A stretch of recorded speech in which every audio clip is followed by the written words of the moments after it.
If I said to you, hey, here's a pill you can take. If you follow people for 15, 20 years, it cuts death by any cause by 30%.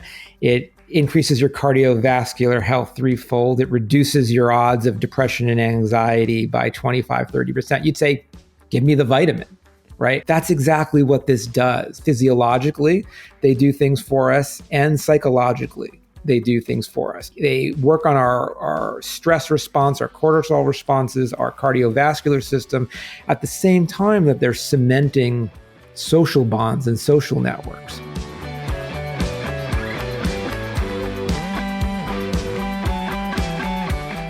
Hey everyone, if you're serious about longevity, then you need spirituality. Now this isn't just something we believe here at mindbodygreen, the science is pretty clear on this. As Dr. David DeSteno tells us in this episode, research shows people who engage in spiritual practices live healthier, happier, and longer lives. David is an expert on this subject as he's a psychologist and professor at Northeastern University who focuses on understanding the science behind spiritual practices and how they can benefit our well-being. He's been featured in numerous media outlets, including the New York Times, Washington Post, and Wall Street Journal. Look, what's so interesting is David has a very broad definition of spirituality that expands way beyond religion.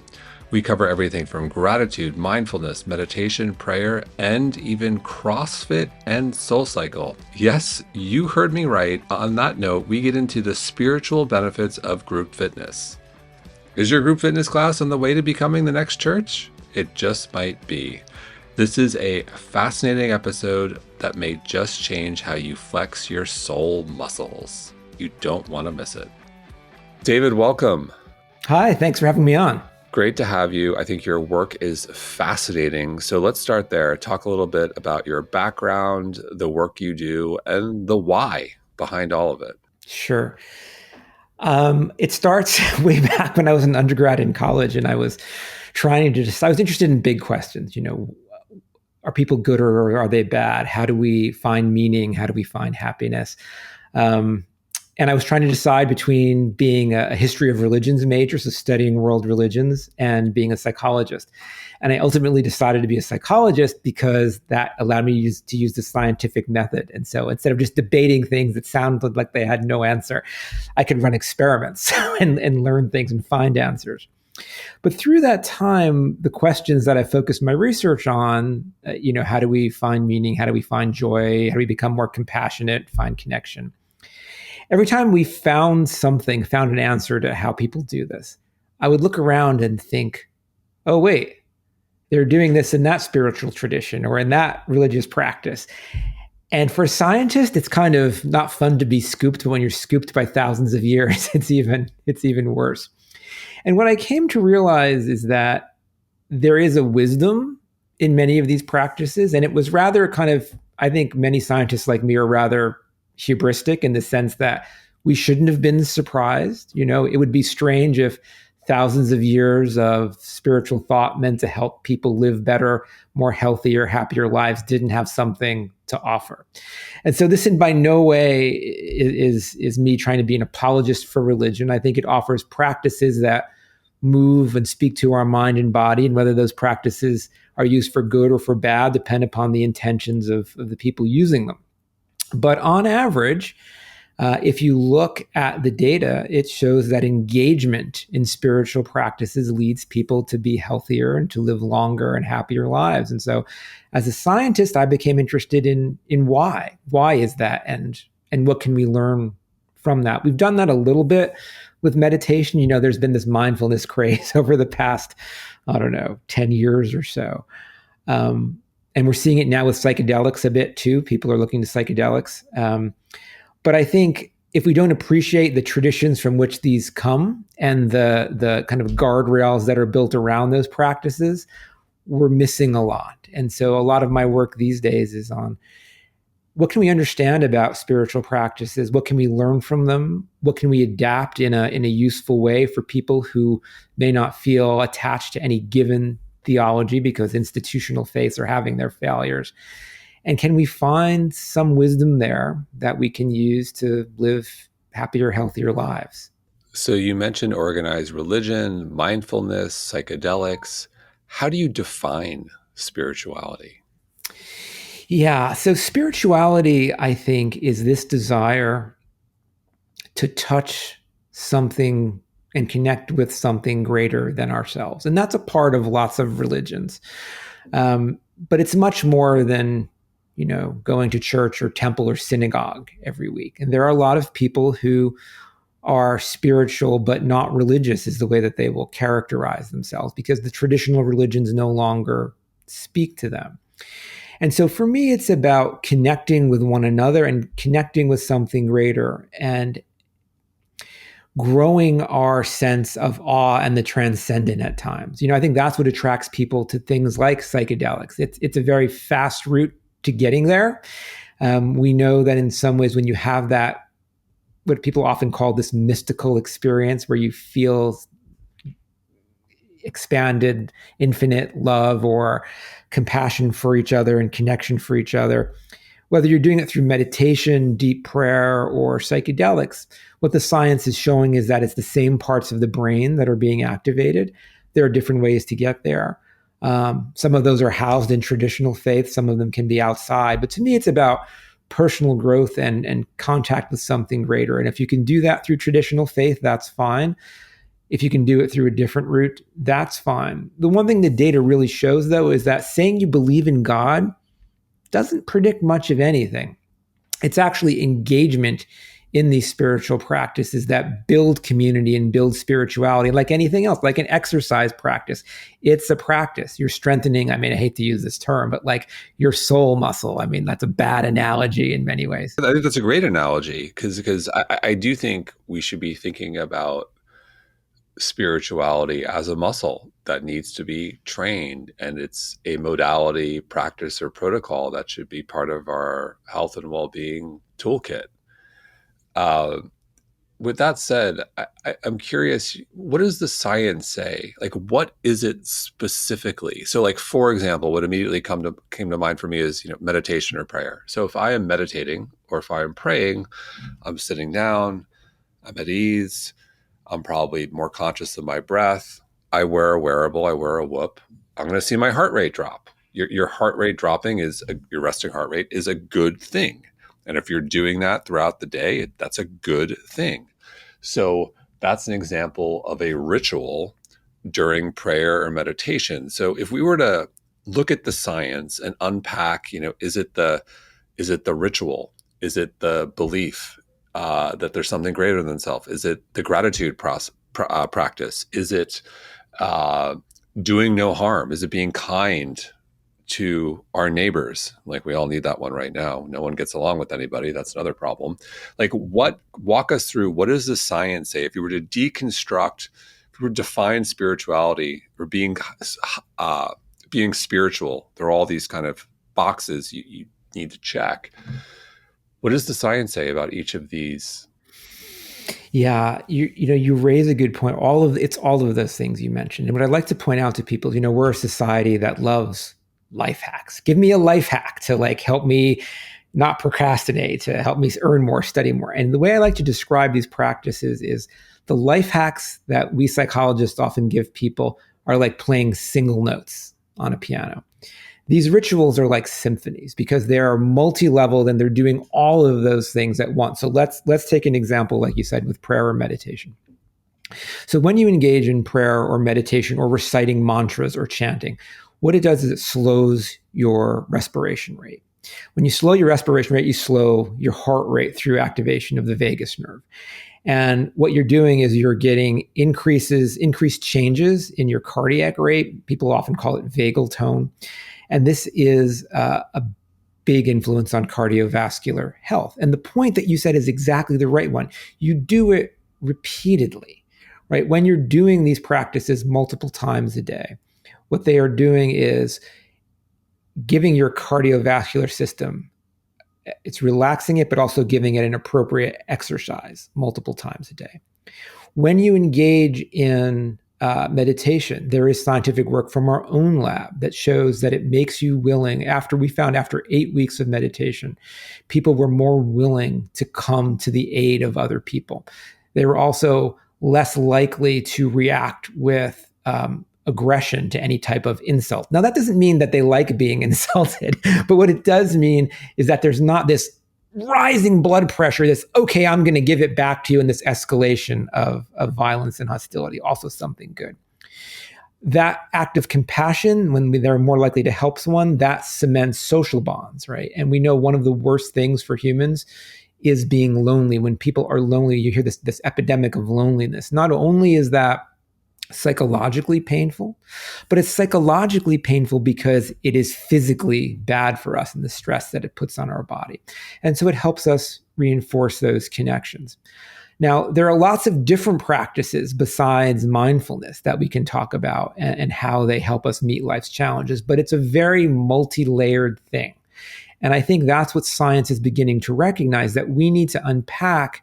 There's not one magic bullet. Built into these practices are things that they do for our emotional states, things that they do physiologically for our cardiovascular states and our stress hormonal responses, that we can begin to unpack and try to chart their impact on health.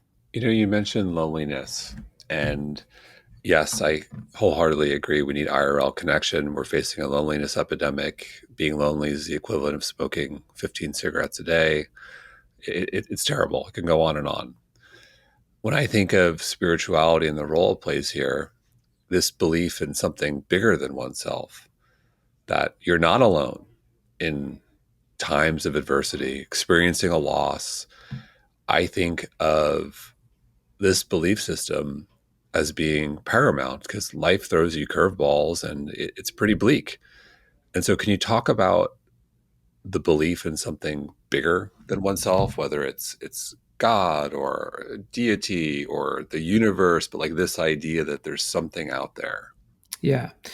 So one thing we know is that engagement in these spiritual practice, as especially it's at any age, but the data seem even higher for young adults right now, and those are the folks who are facing some of the hardest times. The data show that stress and loneliness, depression and anxiety are spiking in young adults. And what the data show is that engagement in these practices cuts just death due to all told morality by 30%, increases cardiovascular health, and reduces cardiovascular events by about 25% in people. It by a factor of 5 reduces deaths of despair. Right, these are people who are feeling so alone, so broken that they feel there's nothing there for them, and so. Part of it is what they do to our stress response, but part of it is this feeling of connection to something greater. That is this sense that there is some force in the universe, however you want to define that, whether it's spirit, God, karma, whatever it might be, that is a benevolent force that cares about you. And if you believe in that, and if you trust in that, there is data that shows it actually reduces depression, anxiety, and deaths of despair, primarily because I think there is that feeling of connection with others and with something larger than yourself. We've had Dr. Lisa Miller on the show, has become a dear friend of ours, and she did that groundbreaking study where essentially said when parent and child are quote unquote high in spirituality, and she's a very broad definition of spirituality similar to yours, that child was 80% or 5 times less likely to experience depression. 80% protected, 5 times less likely. If you think about the mental health impact in teens, this is incredible. And it was even to take it even further, she found that the benefits were protective over one's lifetime. And so one of the reasons why I'm so excited to have you on is, we're passionate about health and well-being and longevity here. And in my view, given what we have just stated, we should be prioritizing spirituality in the education system, in terms of, as I think about nutrition and exercise and sleep, spirituality, like in my view, it should be up there, maybe number one. This is the point. I recently wrote a piece for the Wall Street Journal, and this was the point that I made. If I said to you, hey, here's a pill you can take, if you follow people for 15, 20 years, it cuts death by any cause by 30%. It increases your cardiovascular health threefold. It reduces your odds of depression and anxiety by 25, 30%. You'd say, give me the vitamin, right? That's exactly what this does. And there's really good, for a long time, there was debate about this because you could, if you're a critic, right, you could make the argument, sure, you're showing me data that people who go to services regularly are less depressed or have better cardiovascular health. Well, maybe it's because the people who are clinically depressed or cardiovascularly compromised can't get out of their beds to come to church, right? And so it's a biased sample. But there's lots of good work now that if you follow people as they begin to go to church or temple or synagogue or stop or become more spiritual or drop that, you can actually find the direction of causality. And it really is showing that it is engagement in these practices, both because physiologically they do things for us and psychologically they do things for us. They work on our stress response, our cortisol responses, our cardiovascular system, at the same time that they're cementing social bonds and social networks. So church, organized religion, we'll touch on the decline there and what you think is going on. Is the secret of those who attend regular church services, is it the sermon? Is it the interacting with other people? Is it the work that some of these folks do during the week because they're involved in small groups? Is the secret really connection? Is the secret the sermon? Is it something else? So the short answer is we don't know yet exactly what it is. But the slightly longer answer is, because when I talk about this, people often say, well, Dave, if I join a club or a bowling league, isn't that the same thing? Which is a fair question. So social connection, hanging out with other people in any venue, in any way, is a good thing. But what the data are showing is that when you do it in terms of a spiritual context, the benefit is added.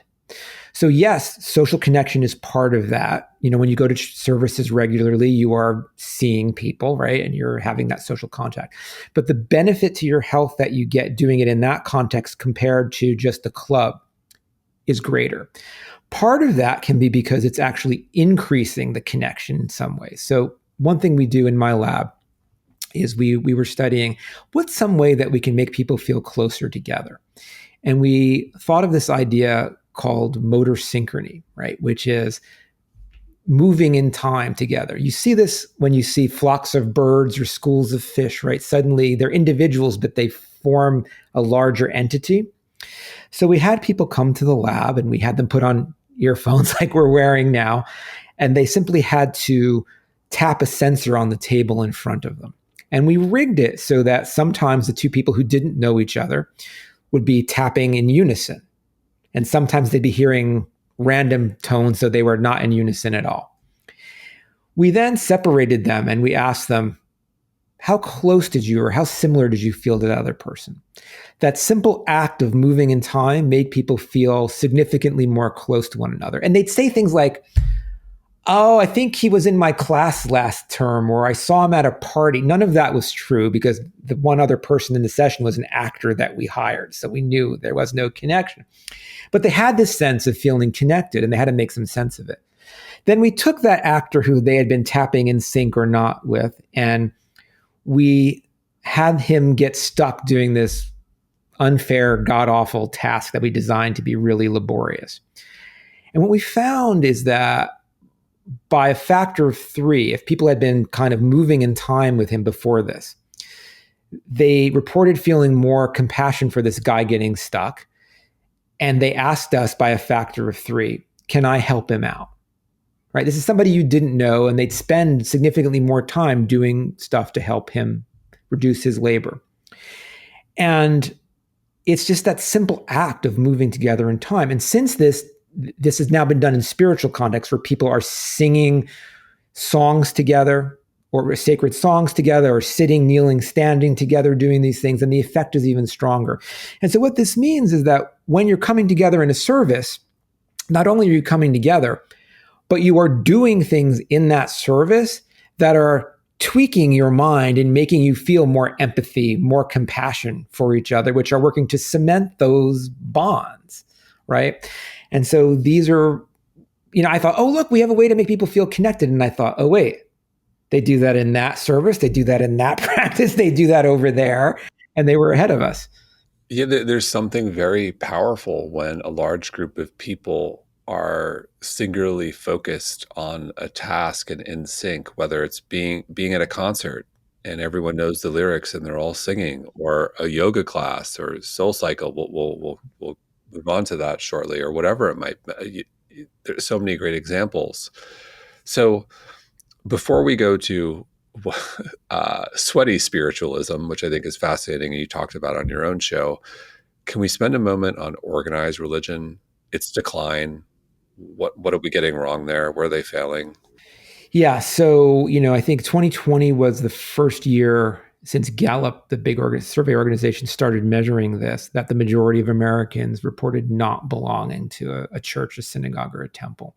And people were leaving organized religion in droves for lots of reasons. There have been institutional failures and scandals in lots of ways. There's hierarchical sexism and power structures. People don't agree with the theology. But most of the people who are leaving, some are becoming strident atheists, but that's the minority. Most of them label themselves as nuns. And what nuns mean is not that I'm an atheist, not that I'm against spirituality. I just don't identify as Catholic, Jewish, Muslim in terms of belonging to these organized space. But they're looking for new ways to be spiritual. And I think that's because there is this sense, right? We have this desire to find meaning in our lives, to connect with something greater than ourselves. And for lots of our history as humans, religion did that for people. But I think people are looking for new ways to do that. And that's why we are in this period where the kind of spiritual landscape is changing dramatically.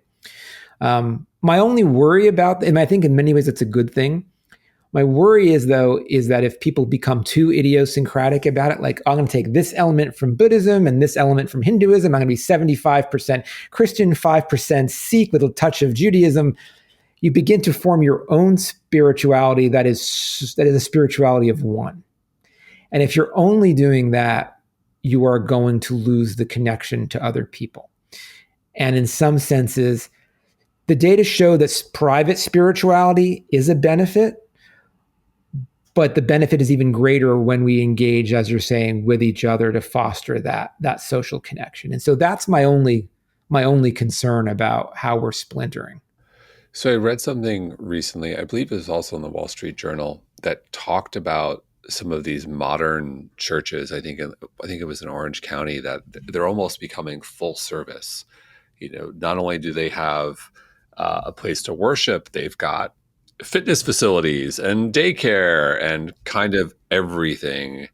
And we're doing well when most other organized religions were rapidly declining. Maybe just spend a moment on that. I'm curious your take.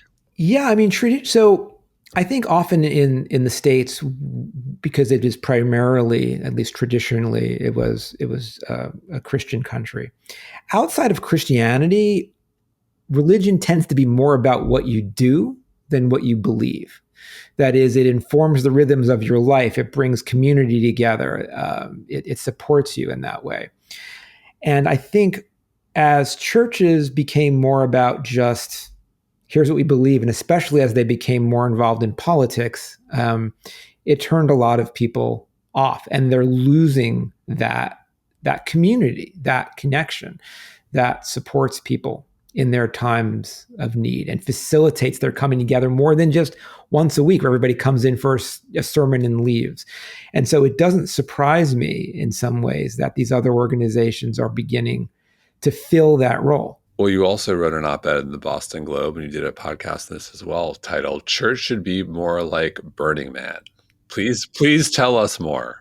Yeah. So let me say, I have not ever been to the burn myself, but I talk to many people who have. And, a lot of people have this idea that it's just people going to party and be bacchanalian in the desert. And for some people, that is true, and you have the Silicon, Valley folks who kind of jet in. But there's this wonderful work done by the neuroscientist Molly Crockett at Princeton, where she studied people attending the full week of Burning Man. And what she found is that on average, the majority, so 60% or more of them, reported that it's a transformative experience, that it's a spiritual experience for them, and that they have these emotions of finding meaning, finding connection, changing their outlook, changing their life. And even on behavioral measures, she found that they become more pro-social. They're willing to share more with others. They're willing to support and self-disclose more to others. And for many, it's not a party. It's actually a life-changing experience. And some of the more traditional faiths are beginning to realize this. So there are now camps there called, sorry, can I swear on your pod? Called, I'll just say, religious AF, where there are, Christian ministers who go there and are burners and are welcoming fellow Christians there who left the church but are suddenly rekindling their spirituality there by finding connection with each other and kind of raw embodied spirituality. When you're there, I've heard in the desert, you can't help but recognize your vulnerability and to be physically present in the heat and the stress on your body, and to realize that the only reason that encampment exists is because people are sharing and taking care of each other. Some bring drinks, some do the laundry, some clean up, some provide services and lectures. And it is this community that ultimately depends on one another. And some people there, as I talk about in that article, are refinding their Christianity or their Judaism in a way that is very, very embodied and very present and very emotionally powerful. And when I said in the article, church would be more like Burning Man, it means we're missing in modern churches these days that spiritual element, that way to connect with one another and to feel part of something larger than ourselves. It's a good segue to sweaty spiritualism, which is the intersection of mind, body, green. We're sweating, we're working out, but there's a spiritual component. Can you talk a bit more about that one? Yeah. So, if you look at organizations like CrossFit and Soul Cycle, so a friend of mine, his name is Casper ter Kuile, who has studied a lot of this. He has found time and again that within these spaces, people are filling spiritual needs. They're having, funerals and weddings at CrossFit. They are having moments of touching the transcendent at Soul Cycle. And with Soul Cycle, as he likes to remind me, the hint is in the name. It is there. And what we're beginning to find is that using the body, people often say the body is a temple, and that typically means, you should take care of your body, right? You should treat it with respect. You should exercise. But the body is also a vehicle to spirituality and can be a temple in that way as well, a way to connect. And what we're finding is that when you engage in exercise, not only does it release endorphins, right, the chemical that is the response that's responsible for the runner's high, but it releases endocannabinoids, which are chemicals your body produces itself that work on the same receptors that cannabis does. And it's not to get high, but when you experience these releases of endocannabinoids, they socially bond people. And so when people exercise together versus then when they exercise alone, and this is work by Emma Cohen at Oxford, what she finds is that people feel more bonded to each other. They can actually feel kind of a spiritual ecstasy when it gets to the right level. And so at Soul Cycle, there's one of the last things people often do at the end of the session is called the hill climb. And it's this way of together pushing yourselves to that heightened level of exertion and arousal. And as those chemicals release, and as you're doing this together, and especially if you have music in a spiritual context, it can put your mind in this moment of deep opening, and people will cry, and people will feel connected, and they'll feel attached to each other and to the soul cycle instructor in ways that mimic, in some sense, what you often see at emotionally evocative spiritual worship events.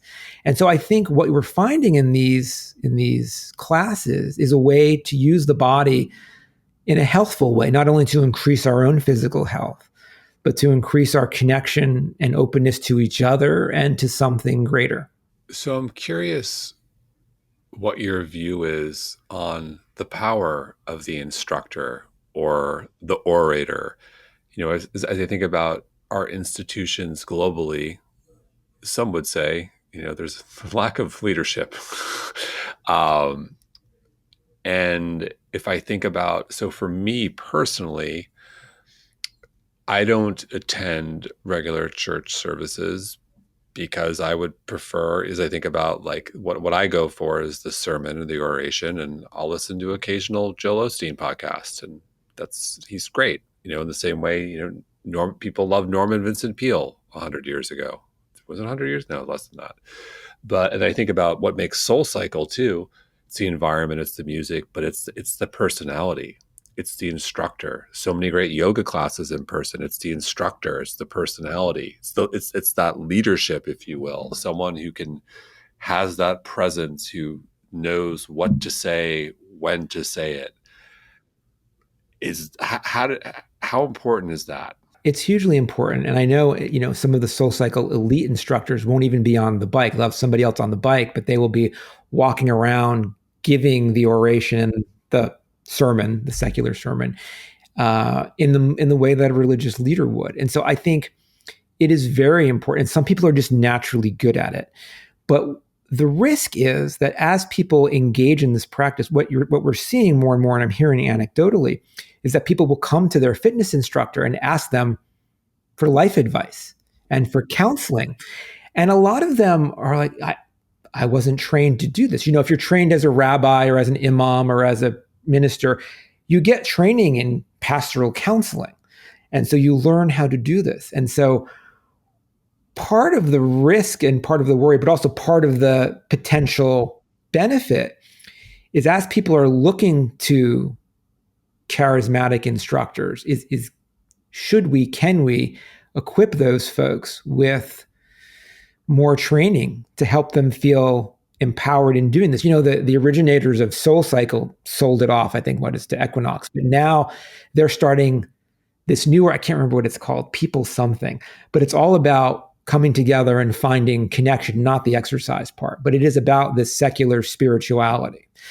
And so I think the instructor is hugely important here. But I think many of them don't have the training, if they like, in how to do that part better, or how to address the non-exercise challenges that people bring to them because they feel so inspired or connected by them. Unfortunately, I see this one all the time in our world, especially in the age of social media, where someone develops an area of expertise in a specific practice, whether, call it cycling or Pilates, and they build a large following, and that audience loves everything they say. And then maybe there's a social issue, maybe there's a nutrition issue, maybe there's something else, and they just veer into it with the same level of confidence. Sometimes the advice is sage, and sometimes it's not at all based in reality.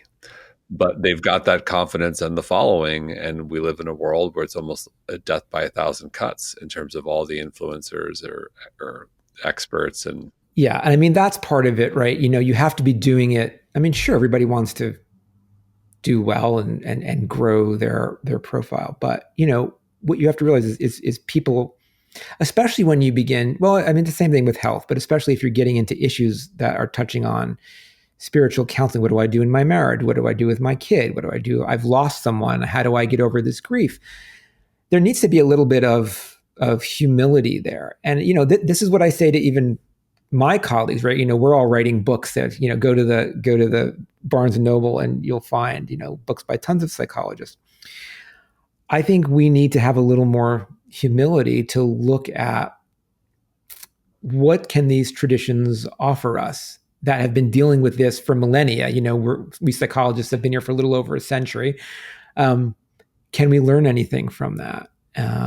But I think your point is well taken. And again, I think that's why my hope would be that we can begin to offer options for these people who are looked up to as influencers, as instructors, to equip them so that if someone comes to them with these questions, they have some expertise that can point them in the right direction. Well, we've talked about the decline of organized religion, talked about CrossFit, Burning Man, Soul Cycle. What are the faith institutions of the future? It feels like we're at a little bit of a crossroads here. Yeah, what I Have we worry seen about. it? Is there amalgamation where someone creates something new, where it's this, all of these things combined into one? I mean, religion has always been changing. Spirituality has always been changing. There's always new ones being created, and most of them fail. The ones that go on outside of the fact that someone can enforce them by power, right? Which can happen. But if we take the power differential away, hopefully we don't have any more emperors or dictators that will say everybody will be this. It is the ones that touch people, that fulfill some mission, some need in their lives. What I worry about going forward now, and we're beginning to see this, and you're seeing it everywhere, is, and I'm not being facetious when I say, is this whole worry about AI. There was a church founded in the Bay Area about 10 years ago called the Church of AI, where the idea was that it was going to be, a sentient AI as it developed would have basically like godlike intelligence. And so what it told you would be better than what any human could tell you. Of course, it went under because I think it was a little too early. But there are now AI infused robots, humanoid robots in Buddhist temples in Japan that are giving advice. There's a robot called Santo, which is used as a prayer device for people in Catholicism in Poland and Italy. There are rabbis right now who are having ChatGPT write their sermons and then giving it and seeing if their congregation can tell the difference. And so, I worry a bit about how this is going to go. Just like you can see in any realm, but it is already infusing that. And the reason I say that is some of the work I do in my kind of non-spiritual side of research is I work with folks at MIT, Cynthia Brazil, who builds these wonderful humanoid social robots. And we've run experiments where we have people talk to these social robots, or also with agents on screen, so virtual agents. And what we can show is that by controlling the nonverbal signals that they give off, we can influence how much people trust them. So, when you and I are talking, if I'm trying to decide if I want to believe you, I can't predict whether you're telling me the truth with perfect accuracy or not, but I can predict it with better than chance accuracy because you are giving off signals. When we move into the realm of AI or robots, where we can control every signal, nonverbal signal, intonation, what they're doing, facial expressions, there is no leakage. And we have ultimate control over what they're doing in ways that can influence people even more so than human-to-human contact. And so again, once we enter the realm of spirituality, that worries me, because if we're using robots or AI to give spiritual or moral or ethical, messages, we have greater control over influencing people by controlling exactly what they're saying, how they're saying it, what they're looking like, in ways that go far beyond human to human interaction. Yeah, that sounds concerning, to say the least. So, and again, it's who has the control and what are they using it for? And I think our technology is outstripping our ethical management of it, and so that's a concern to me. How do you also think about the changes we see in one's spiritual practice as they age, from childhood, teens, 20s, 30s, and so on. At the pure, I'll give an example. It's top of mind. The purest, we have a 4-year-old daughter, and the other day out of nowhere, she just said, "God is in my heart." We were like, "Oh, that's like," and my 6-year-old's like, "Where's God? I don't see God." I think it's symbolic of how we change. Can you talk about that? Yeah. So if you look across the lifespan, what typically happens? Well, first, let me say this, and I'll talk about the spiritual element. Across the lifespan, except very recently, because we're having this issue with Gen Z and stress and depression, but in general, um, happiness and well-being used to follow a U-shaped curve across the lifespan. It bottomed out around 50. And the reason why is that's the age when the generation before you, your parents, are starting to have health issues and pass on. Your kids themselves are moving out. It's harder to keep up at work, et cetera. It's also the age at which, in Western countries, antidepressant use peaks. It's also the age at which people who have moved away from religion start to begin returning to it. And I think it's because it's an age where, the end isn't near, but you can kind of see it, right? You begin to sense mortality. You can feel it in your body. People some of them are beginning to pass on. And it's that age of, what meaning does my larger life have? What do I want to do before I pass? David Brooks talks about it in terms of, resume virtues versus eulogy virtues. Before that, it's like, how do I get ahead in my career? And now it's like, the eulogy virtues of, what do you want to be remembered for? And issues of, is there an afterlife, et cetera. People begin to focus on that. And I think people who do find meaning and can make that shift through finding spirituality again tend to find greater meaning, greater connection, greater happiness, greater joy. And I think because it's that practice, right? It's that practice that helps us become healthier, find connection, find meaning. The question that I have is, well, if we found it earlier, if it balanced our lives earlier, could we actually avoid that bottom, that nadir in happiness that happens around 50 or not? That's the question that I don't know. But I do know that it is the natural progression for many people to begin looking at that age. And those who find it tend to have a higher trajectory in terms of increasing their happiness again as they age.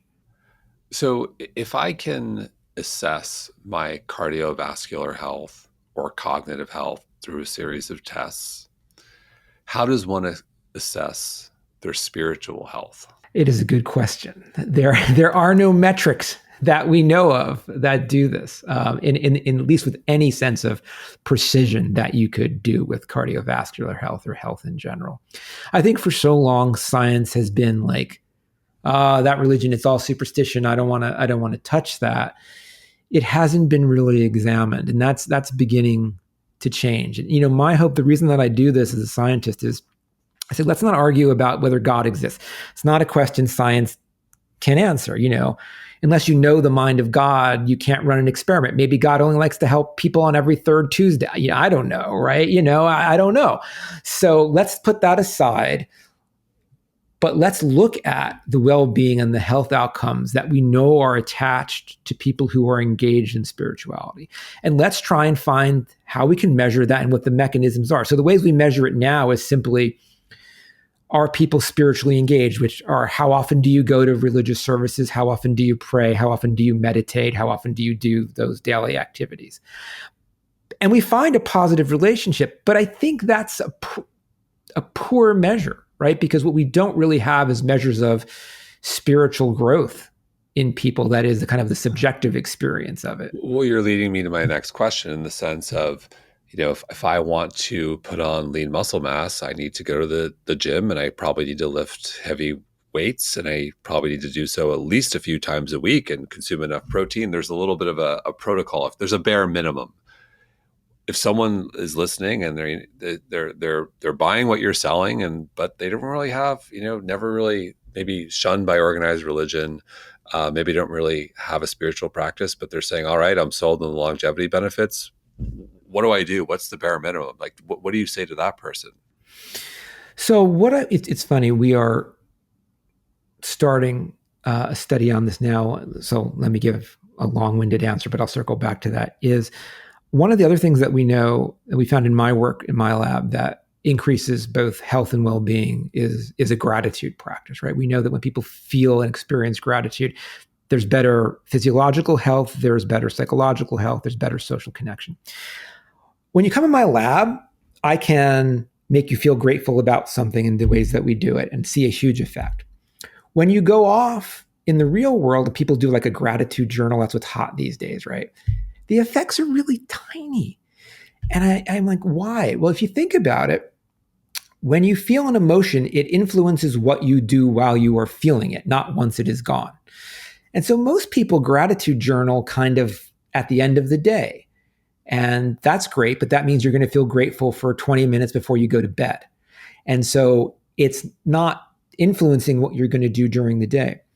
And so we've started a study where we're looking at this Jewish spiritual practice called I can't remember the name, but it's basically throughout the day, there are all these very brief blessings you can give for lots of things that you know, a beautiful sunset, someone helps you, your health, you see a beautiful painting, you're got a good night's sleep, whatever it is. And what it's like is it makes you microdose gratitude throughout the day when it can influence you. And so what we're looking at is this a delivery mechanism that makes it a better practice than doing this right before you go to sleep? And I think to now come back to your question is, what these spiritual traditions and practices do is they offer, like an exercise practice, something that you can do on a daily basis to get those changes. If you engage in contemplative practices and meditation, you're increasing your vagal tone, you're giving your cardiovascular system a rest and putting it through something that increases heart rate variability also, which is good for you every day. It also makes you more compassionate and empathetic, and it'll make you reach out to other people. Gratitude practices, rather than say a prayer every day for what you're grateful for, if you are not a person who's attached to any type of theology, stop and pause about little things that you're grateful for every day and let yourself experience it. That's what the prayers do. And we find in our lab is whether people come in and they say, I'm grateful to God for X, or I'm grateful to the guy who helped me when I dropped all my stuff all over the grocery floor this day. The effect is the same.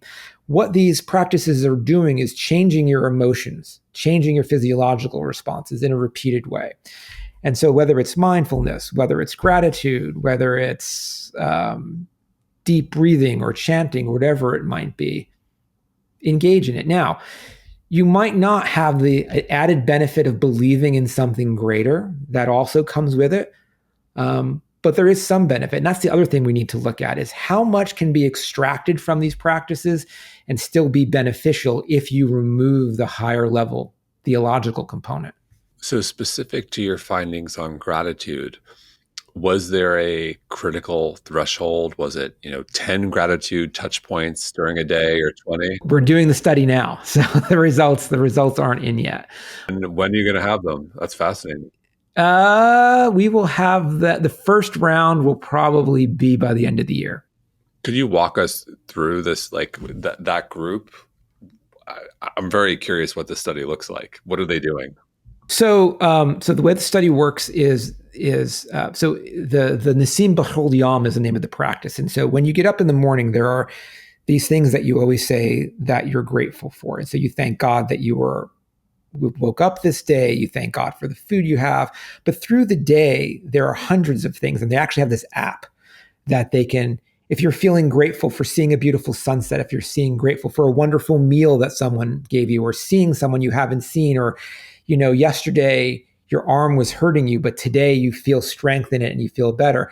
You can pull up the app and it basically gives you like a 30-second prayer to say.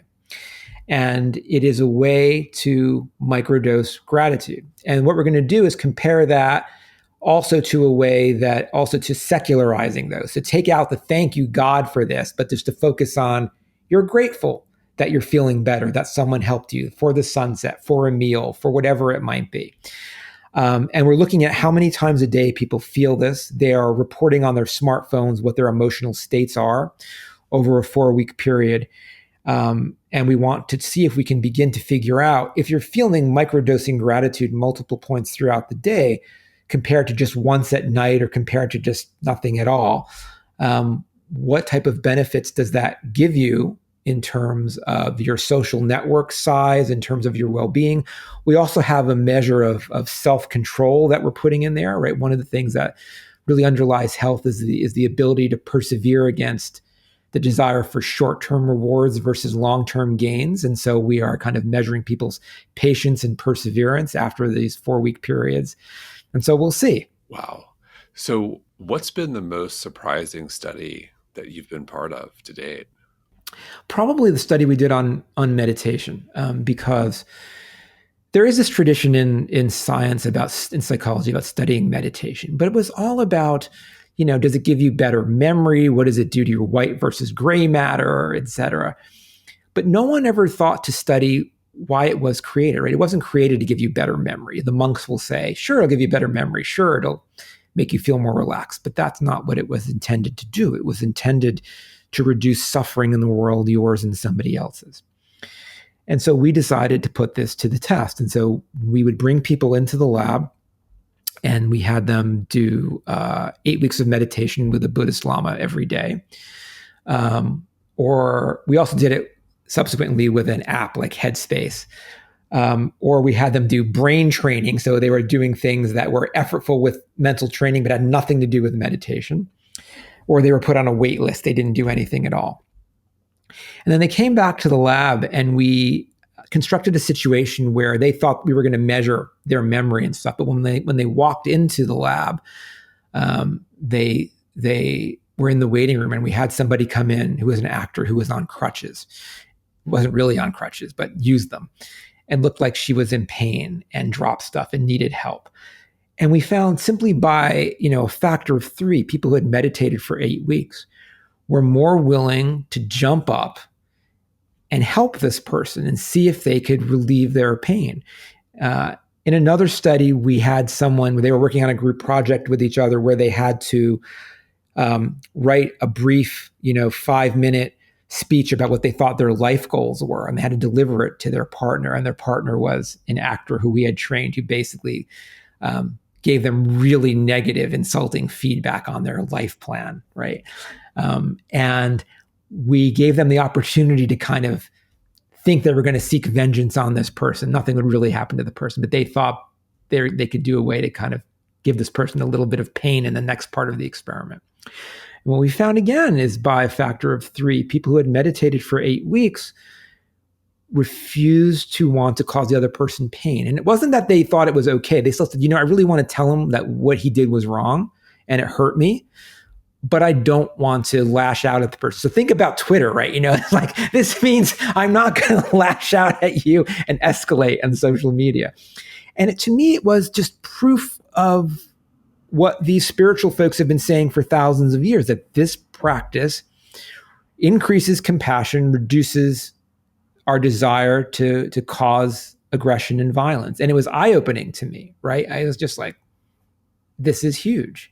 And there's something here. If you could wave your magic wand and do any study of any kind, what would you do?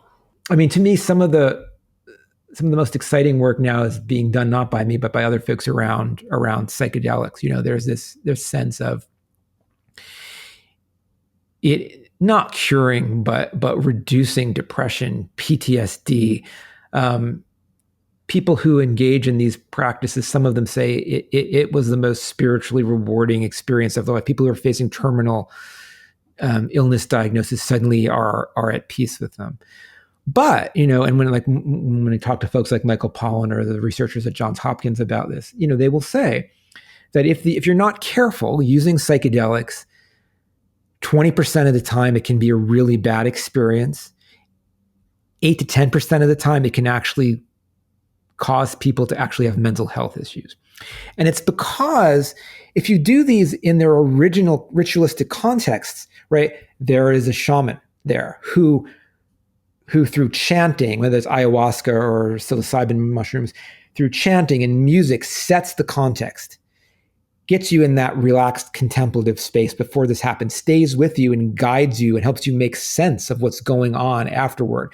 So when they do these experiments at Hopkins, they don't leave you alone. There is someone there who you've built a relationship with you, who sits with you while you have the psychedelic experience, who, when it goes bad, will put their hand on yours or on your chest to kind of bring you back and make you feel safe, help you make sense of the hallucinations and stuff and visualizations that you saw afterward. What is this person doing? They're basically the modern day shaman. And so the idea is that when we extract these elements, right, the chemicals from the practice that goes around it, it's risky because we're removing that scaffolding that makes it work well. And so to me, I would like to see more studies done on things around grief practices, things around spiritual psychedelic practices that incorporate these religious elements outside of the theology to see what we can learn from them. And so there's not just one. I think there is a huge opportunity for many of these. Let's say you were blessed with a grant that required you to put a mantra or saying on a huge billboard somewhere on the 405 or whatever highway you find yourself on. What would be on your billboard? I would say that to me, when I look at religion and spirituality and what I think encapsulates the best part of it in terms of our health and well-being is a simple sentence that would fit that billboard, which is it's not all about you. If we can spend a good part of our day remembering that it's not all about us, right? It's about something greater and what we can do for each other, that will go a long way. Amen. Is there anything we haven't touched on that you want us to cover before we close? No, I let me give you one more example because we've talked about a lot of individualistic ways that spirituality can help. But one of the things that also really impressed me is if you look at how people grieve when they lose someone. Oftentimes we think about what do we typically do in all traditions? We eulogize the person, right? And it seems kind of normal, but if you think about it, it's kind of weird, right? Because if you lost a job that you loved, or if your partner left you who you love, you wouldn't want to perseverate thinking about them because it would hurt. But when someone dies, this is what we do. And some of the most interesting work coming out right now is showing that one of the best predictors of can we move through grief in a way that is resilient is can we consolidate positive memories about the person that we've lost? And religions have been doing this forever. There are also things in in sitting Shiva, which is the Jewish practice, that kind of seems strange. Like they cover their mirrors when people die in the house, and you're not supposed to focus on your own appearance, so people won't shave or they won't wear new clothes. What are we finding in psychology? Well, whatever emotion you're feeling, when you look in a mirror, it intensifies it. And so if you're feeling happy, you look in a mirror, you become happier. If you're feeling grief and you look in a mirror, you feel more grief. And so they've anticipated this.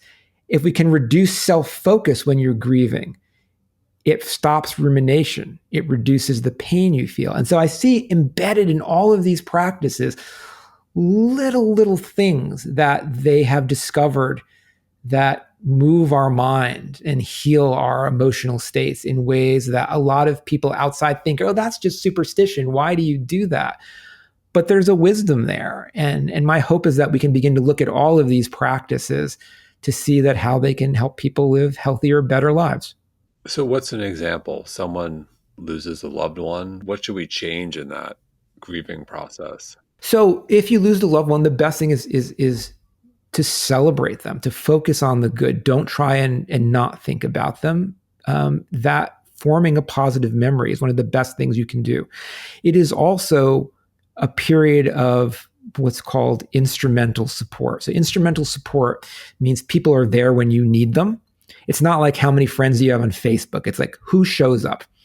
And so in Shiva, for 7 days, the community just comes together, and there are people in your house all the time.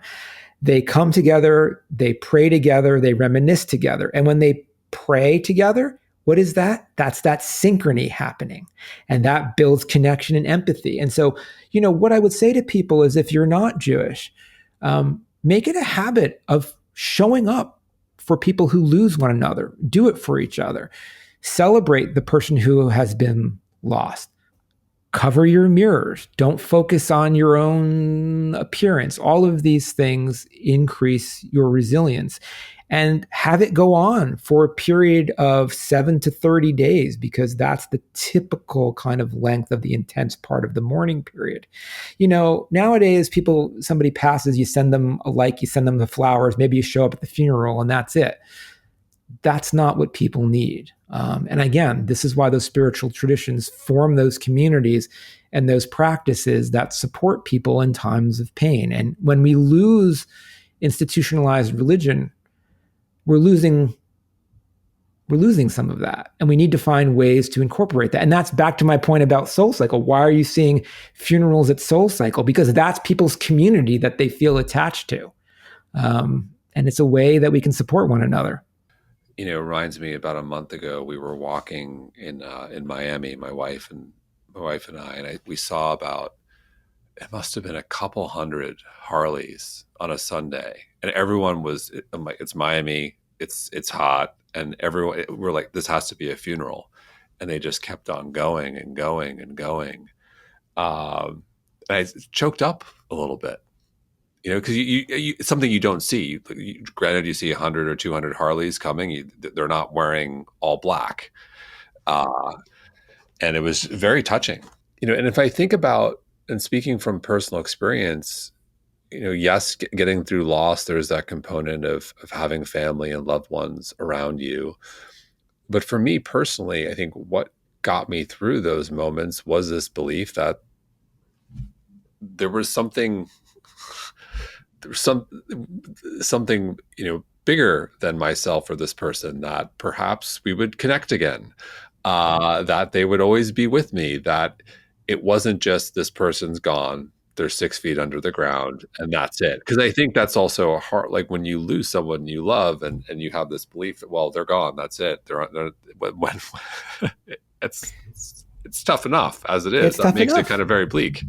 Yeah, in traditional Chinese religion, they have this practice called ghost money, which is when somebody dies, they'll get paper money. It's not real currency, and they'll burn it. And the idea is it can be used by the person who has passed. Right, it's a way of connecting with them. Or if the person liked boating, they'll get a paper boat and they'll burn it, and it's a way to send it to this person. And people say, "Oh, that's silly. Why would you do that?" But really what it is a ritualized way of remembering that person and what was important to them, and feeling like you still have an ongoing relationship. So how would you do it in American society? Well, think about what was important to your dad or your mom or your friend who you lost, and honor them by donating to that cause or giving time to that cause, keeping that relationship going. And, a lot of my scientist friends say, "Dave, don't you know the afterlife doesn't exist?" And I'll say, look, I grant you that there is no scientific evidence for it. But we don't know for sure that it doesn't. Nobody knows. And so why are we going to be so ardently against it? Would you think 10 years ago that things we're finding out now about quantum physics would have existed? People would say no. So my question is, does it do any harm? And if you look at the data, people who believe in an afterlife actually, and are religious, again, live better, more healthier, happier lives. And so if there's no harm to it while you're here on Earth, and we can't prove it wrong, why do we want to be so adamant to say it's not true, right? Well, especially if the science points to the fact that it's detrimental to your health and well-being. And if we're a health and well-being, show, and this is a practice you need to consider if you're serious about your health and well-being and longevity. Right. And so I'm like, why are we arguing about stuff that we don't know? These practices increase people's health and well-being. let's learn from them. If you don't want to buy into a theology, no one's saying you have to. But I think there are too many scientists who look at people who hold these beliefs as, you poor misguided soul. So, well, I like to subscribe by this saying, strong beliefs loosely held. yeah. Well, that's it too, right? There is some humility, right? Anyone who tells you they have all the answers, and you see the same thing. There are many people who are very authoritarian and fundamentalist about faith or any ideology. And that can be a problem, right? There has to be a humility. None of us here have all the answers. And so I agree with your sentiment. David, such a pleasure. Thank you so much. Sure. Thank you for having me on.